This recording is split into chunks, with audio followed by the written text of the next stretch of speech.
Esta é uma aula da disciplina de Resistência dos Materiais 1, sob responsabilidade do professor Cláudio Oliveira, da Universidade Federal de Itajubá, campus de Itabira. Nessa aula discutiremos o capítulo 4, Carga Axial, onde resolveremos exercícios. Os exercícios foram retirados do livro de Resistência dos Materiais de R.C. Hibbeler, da 7ª edição.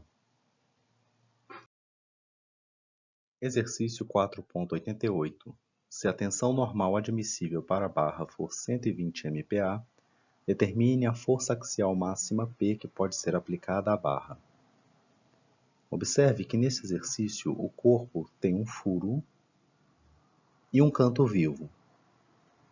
Ocorrerão concentrações de tensão nessas duas mudanças de geometria da seção transversal. Para calcular o valor de P, é necessário estudar as duas mudanças de geometria separadamente. Começaremos pelo furo. Sabemos que para determinar a tensão máxima que pode ser aplicada à peça, temos que calcular a tensão média e o fator K de proporcionalidade. A tensão média é dada por P sobre a área de atuação da força. Nesse caso, a área de atuação da força deve descontar o diâmetro do furo. A área de atuação será igual a W menos 2R multiplicado por T, onde W é a altura total da peça, R é o raio do furo e T é a espessura da peça. Dessa forma, podemos isolar a força P, que será calculada em função da tensão máxima e do valor de K. Para utilizar o ábaco, é necessário calcular a relação R sobre W. Na figura, o valor de R é o raio do furo, 10 mm, e W é a altura da peça, 40 mm, resultando num fator R sobre H igual a 0,25. No ábaco, o valor de 0,25 está relacionado a um valor K de 2,39. Assim, substituindo o valor de K e os valores da geometria na fórmula de P, temos P igual a 120 MPa multiplicado pela área dividido pelo K, 2,39. O valor resultante de P é igual a 5,02 kN. Agora estudaremos o que acontece com as tensões na região de canto vivo da peça. Mais uma vez, a tensão máxima é igual a K multiplicada pela tensão média. Nesse caso, a tensão média é força sobre área, onde a área é igual a HT. H multiplicado por T é a menor área de seção transversal da peça. Assim, a força P pode ser representada em função da tensão máxima e de K. Para utilizar o ábaco, precisamos calcular a reação R sobre H, onde raio é o raio de transição da maior seção transversal para a menor seção transversal, que nesse problema é igual a 10 mm. H é a altura da menor seção transversal, igual a 20 mm. É necessário também, para selecionar uma das curvas do ábaco, calcular a relação W sobre H, onde W é a altura da maior seção transversal e H, mais uma vez, é a altura da menor seção transversal. Nesse caso, 40 dividido por 20. Uma vez calculado R sobre H, identificamos o valor no ábaco e a sua interseção com a curva W sobre H igual a 2. Esse ponto de interseção identifica o valor de K, que no exercício é igual a 1,4. Substituindo o valor 1,4 na equação de P, temos P é igual a 120 vezes 10 à sexta, que é a tensão admissível do problema, multiplicado por 20 milímetros vezes 5 milímetros dividido por K, igual a 1,4. O valor de P é igual a 8,4 kN. Obtemos dois valores de P. Um referente à região do furo e outro referente à região do canto vivo.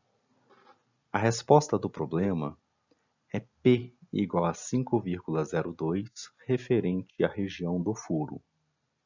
Esta é a carga que pode ser aplicada sem causar o rompimento da peça em nenhuma das duas regiões. A partir deste ponto, faremos dois exercícios extras relacionados ao capítulo 4, ao cálculo de deslocamento e ao cálculo de forças. Exercício 4.3. A coluna de aço A36 é usada para suportar as cargas simétricas dos dois pisos de um edifício. Determine as cargas P1 e P2 se A se mover 3 mm para baixo e B se mover 2,25 mm para baixo quando as cargas forem aplicadas. A coluna tem área de seção transversal de 14.625 mm².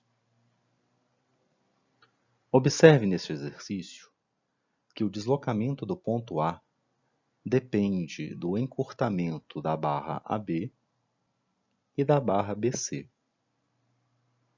Por sua vez, o deslocamento do ponto B depende do encurtamento da barra BC. Assim, podemos escrever que o deslocamento do ponto A é igual ao encurtamento da barra AB mais o encurtamento da barra BC, igual a 3 mm. O deslocamento do ponto B é igual ao encurtamento da barra BC, igual a 2,25 mm. Com base nessa informação, é possível calcular o deslocamento da barra AB. O deslocamento da barra B é um encurtamento, que é igual ao deslocamento do ponto A menos o encurtamento da barra BC. Esses valores foram dados no enunciado do exercício. Dessa forma, o encurtamento da barra AB é 0,00075 metros. Assim, conhecemos o encurtamento da barra BC e o encurtamento da barra AB. Esses encurtamentos podem ser calculados com a fórmula de deslocamento axial do capítulo 4. Para aplicar a fórmula, é necessário conhecer as forças que atuam em cada uma dessas barras. E para isso, é necessário traçar o diagrama do corpo livre da barra AB e da barra BC. Faremos um corte transversal na barra B. O resultado é que a força interna que aparece na barra é igual a 2P1. Faremos também um corte transversal na barra BC. O resultado é que a força interna que aparece na barra BC é igual a 2 vezes P mais P1 mais P2. Uma vez determinadas as forças que atuam internamente em cada barra, na barra AB, 2P1, e na barra BC, 2P1 mais P2, podemos aplicar a equação para deslocamento axial apresentada no capítulo 4. Para a barra AB, teremos PL sobre A com as características da barra AB, resultando em 0,00075 metros. Da mesma forma, para a barra BC, o deslocamento será PL sobre A, porém com as características da barra BC, igual a 2,25 mm, como apresentado no enunciado do exercício. Identificaremos então que, para calcular o deslocamento da barra B, a força será igual à força interna, 2P1. O comprimento da barra, 3,6 metros. A elasticidade do aço A36, 200 GPa. E a área da seção transversal da barra, 14.625 milímetros, transformados em metros quadrados. Isolando P1, podemos calcular o valor dessa força como 305 kN.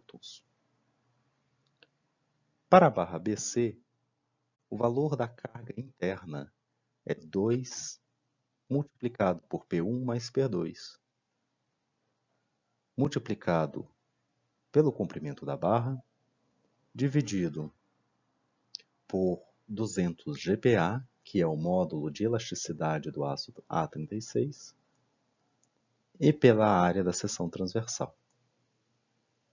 Assim, calculamos o deslocamento de BC, que é igual a 2,25 mm. Nessa equação, o valor de P1 já é conhecido, e a única incógnita é o valor de P2. Reorganizando os termos da equação, podemos calcular P2 como sendo igual a 609 kN. A resposta do exercício, portanto, é P1 305 kN e P2 609 kN.